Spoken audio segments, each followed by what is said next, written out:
ನಮಸ್ಕಾರ.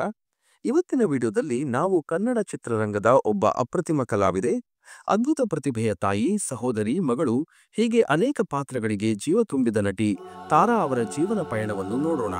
ಬನ್ನಿ ಅವರ ಕಥೆಯನ್ನು ತೆರೆಮರೆಯಲ್ಲಿ ಕಣ್ತುಂಬಿಕೊಳ್ಳೋಣ. ಯಾವ ಕಲಾವಿದರ ನಟನೆಯನ್ನು ನೋಡಿ ನಮ್ಮ ಮನಸ್ಸು ಅರಳುತ್ತದೆ, ಭಾವನೆಗಳು ಹೊರಹೊಮ್ಮುತ್ತವೆ? ಯಾವ ನಟಿಯ ಪಾತ್ರಗಳು ನಮ್ಮ ಕಣ್ಮುಂದೆ ಜೀವಂತವಾಗಿ ಉಳಿದುಕೊಳ್ಳುತ್ತವೆ?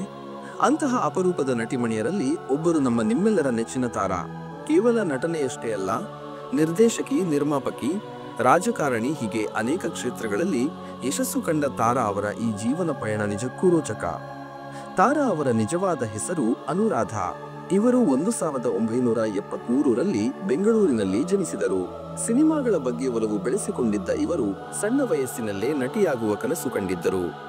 ಇವರ ಪ್ರತಿಭೆಗೆ ಮೊದಲ ಅವಕಾಶ ಸಿಕ್ಕಿದ್ದು ನಿರ್ದೇಶಕ ತೇಜಸ್ವಿನಿ ರಮೇಶ್ ನಿರ್ದೇಶನದ ಇಂದಿನ ಭಾರತ ಚಿತ್ರದಲ್ಲಿ 1983. ಆ ಚಿತ್ರದಲ್ಲಿ ಅಂಬರೀಶ್ ಅವರ ತಂಗಿಯಾಗಿ ನಟಿಸಿದ್ದರು. ಇಂದಿನ ಭಾರತ ಚಿತ್ರದಲ್ಲಿ ತಾರಾ ಅವರ ನಟನೆಯನ್ನು ಗಮನಿಸಿದ ಕಾಶಿನಾಥ್ ಅವರು ತಮ್ಮ ನಿರ್ದೇಶನದ ಅನುಭವ 1984 ಚಿತ್ರದಲ್ಲಿ ನಾಯಕಿಯಾಗಿ ಆಯ್ಕೆ ಮಾಡಿಕೊಂಡರು. ಈ ಚಿತ್ರ ತಾರಾ ಅವರಿಗೆ ದೊಡ್ಡ ಯಶಸ್ಸು ತಂದುಕೊಟ್ಟಿತು. ಅನುಭವ ಚಿತ್ರದ ಯಶಸ್ಸಿನ ನಂತರ ತಾರಾ ಅವರಿಗೆ ಸಿನಿಮಾಗಳ ಸುರಿಮಳೆಗೆ ಶುರುವಾಯಿತು. ಕನ್ನಡ ಮಾತ್ರವಲ್ಲದೆ ತಮಿಳು, ತೆಲುಗು, ಮಲಯಾಳಂ ಮತ್ತು ಹಿಂದಿ ಚಿತ್ರರಂಗದಲ್ಲೂ ನಟಿಸಿದ್ದಾರೆ. ಅನೇಕ ದಿಗ್ಗಜ ನಿರ್ದೇಶಕರಾದ ಪುಟ್ಟಣ್ಣ ಕಣಗಾಲ್, ಎಸ್.ವಿ. ರಾಜೇಂದ್ರ ಸಿಂಗ್ ಬಾಬು, ಉಪೇಂದ್ರ, ಗಿರೀಶ್ ಕಾಸರವಳ್ಳಿ ಅವರೊಂದಿಗೆ ಕೆಲಸ ಮಾಡಿ ತಮ್ಮ ನಟನಾ ಪ್ರತಿಭೆಗೆ ಹೊಸ ಆಯಾಮ ನೀಡಿದರು. ತಾರಾ ಅವರು ಪಂಚ್ ಪ್ರಭಾಕರ್, ಇಂದ್ರಜಿತು, ಯಾರು ನನ್ನ ಮುಟ್ಟಬೇಡಿ, ಗಂಡೆದೆ ಮುಂತಾದ ಚಿತ್ರಗಳಲ್ಲಿ ನಾಯಕಿಯಾಗಿ ನಟಿಸಿದ್ದಾರೆ.